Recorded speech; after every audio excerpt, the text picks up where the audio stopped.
Hello दोस्तों, dictation start होगी 3 second बाद।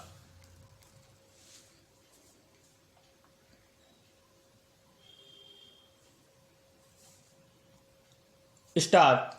आधुनिक तकनीक ने जिंदगी को आरामदायक और आसान तो बना दिया है, यह किसी भी देश और समाज के आधुनिकीकरण के लिए जरूरी है, लेकिन इसका संतुलित उपयोग ही मानवता के हक में माना जाएगा। स्टॉप। आज दुनिया भर के देशों के लिए बेरोजगारी एक बहुत बड़ी समस्या बनती जा रही है। स्टॉप। इसका एक मुख्य कारण आधुनिक तकनीकी और मशीनें भी हैं। स्टॉप। तकनीकी आविष्कारों का नकारात्मक असर हमारे देश में भी रोजगार पर भी पड़ा है। स्टॉप। इन मशीनों को तैयार करने के लिए भी मशीनों का ही सहारा लिया जाता है। स्टॉप। भारत में इन मशीनों का निर्माण भी न के बराबर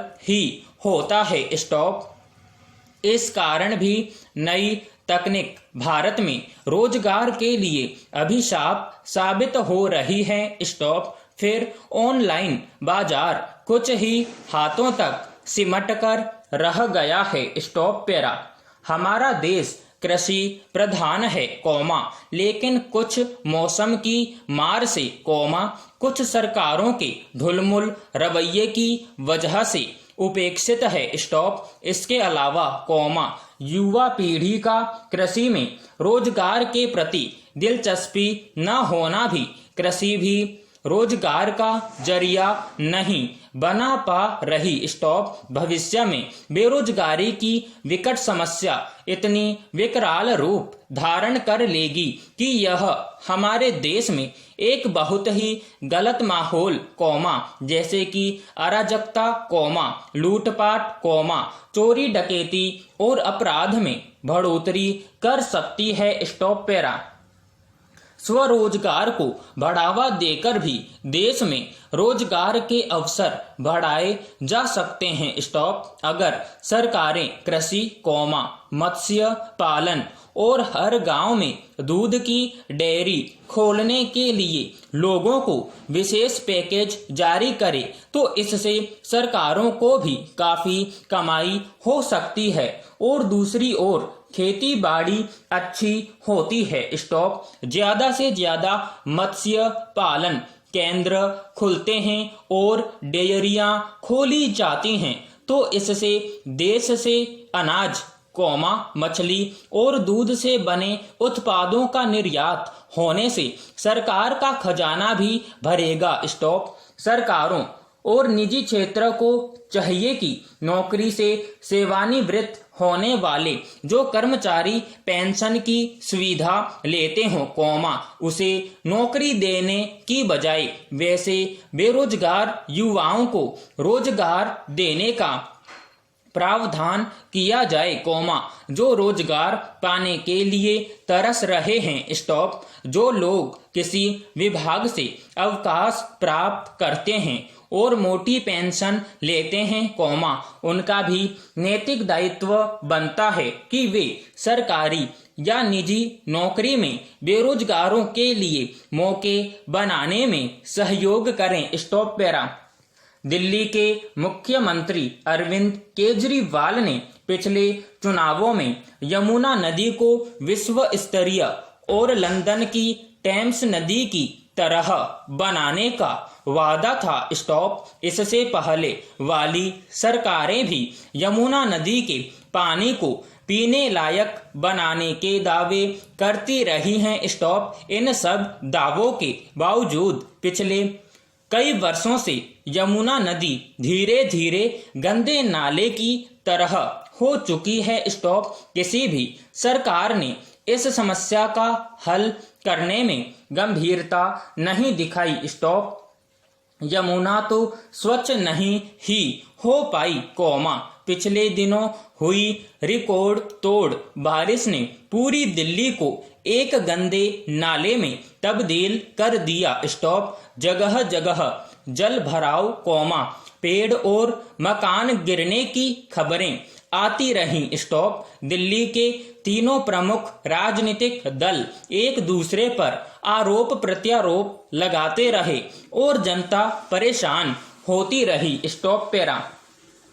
शिविरों की समय पर सफाई न होने की वजह से बारिश होने पर जल भराव की नौबत आती है और यह हर वर्ष की समस्या है। स्टॉप। शिविरों को साफ करने के दावे किए जाते हैं, लेकिन हकीकत में कुछ नहीं होता। स्टॉप। प्रशासन के साथ साथ इस समस्या को बढ़ाने में दिल्ली के नागरिक भी दोषी हैं। स्टॉप। गलियों में सड़कों पर कूड़ा फेंका जाता है। स्टॉप। प्लास्टिक की थैलियां फेंकी जाती हैं जो बारिश आने पर नालियों में पहुंच जाती हैं, जिससे सीवर जाम हो जाते हैं। स्टॉप। यही कूड़ा सड़कों पर जल भराव का कारण बनता है। स्टॉप। यमुना नदी की तरह ही दिल्ली की सड़कों का हाल है। स्टॉप।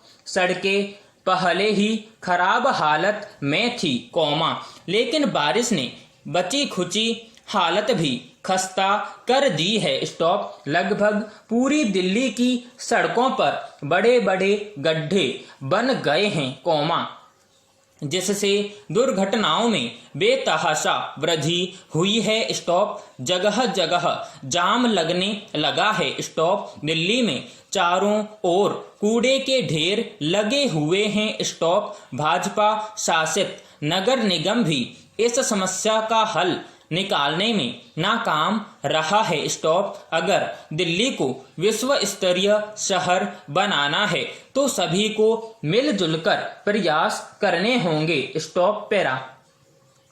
कोरोना संकट के चलते लगातार 1.5 साल तक बेरोजगारी की मार झेलते गरीब और मध्यम वर्ग की एक तरह से कमर टूट गई है। स्टॉप। शासकीय नौकरियों को छोड़कर बाकी सभी क्षेत्रों में लोग बड़ी संख्या में बेरोजगार हुए हैं। स्टॉप। उस पर विदेशों से आए हुए भारतीय नौकरी ढूंढ रहे हैं। स्टॉप। महिलाओं की हालत और भी बदतर हुई है। स्टॉप। खास तौर पर गरीब परिवारों के लिए 2 जून की रोटी का बंदोबस्त करना भी एक बड़ी चुनौती हो गई है। स्टॉप। अन्य सुख सुविधा और आराम के बारे में तो वे सोच भी नहीं सकते।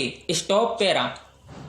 सरकार करोड़ों अरबों की योजनाएं परोस रही है। स्टॉप। मगर आम जन के मुंह में एक निवाला भी नहीं आ रहा। स्टॉप। उस पर तीसरी लहर का आसन खतरा सभी को मानसिक रूप से भयग्रस्त किए हुए है। स्टॉप। एक सर्वेक्षण के अनुसार पूर्णबंदी के बाद से लोग बड़ी संख्या में मनोचिकित्सकों के पास पहुंच रहे हैं तो बहुत सारे लोग अवसाद के शिकार हो रहे हैं, मगर किसी को बता नहीं रहे।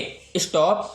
बाजार मंदी के चपेट में है। स्टॉप। ऐसे में पेट्रोलियम और खाद्य पदार्थों के आसमान छूते भावों ने आग में घी का काम किया है। स्टॉप। श्रीलंका जैसे कुछ देशों में तो खाद्यान्न संकट भी उत्पन्न हो गया है। स्टॉप। इसलिए सरकार को सरकारी नियंत्रण और व्यवस्था के तहत पर्याप्त भंडारण करके रखना चाहिए, ताकि संकट के समय का सामना किया जा सके। Stop para. कश्मीर में सुरक्षा कर्मियों पर बढ़ते हमले चिंताजनक हैं। स्टॉप। अनुच्छेद 370 के खात्मे के कुछ समय बाद तक ठंडे पड़ रहे आतंकवाद के बाद यह उम्मीद जगने लगी थी कि शायद घाटी में अब अमन चैन लौट आएगा, मगर पुलिसकर्मियों पर हमले और उनकी हत्या में आतंकवाद का नया चेहरा सामने आया है जो हमारी चुनौती बढ़ाने वाला है। स्टॉप। सुरक्षा कर्मी नागरिकों के जान माल की रक्षा में डटे हैं, मगर उन पर घात लगाकर हो रहे हमले से हमें एक बार फिर नई व्यवस्था के लिए सोचना पड़ेगा। स्टॉप। ताज़ा हालात के मद्देनजर बड़े फैसले की जरूरत है। स्टॉप। समाप्त।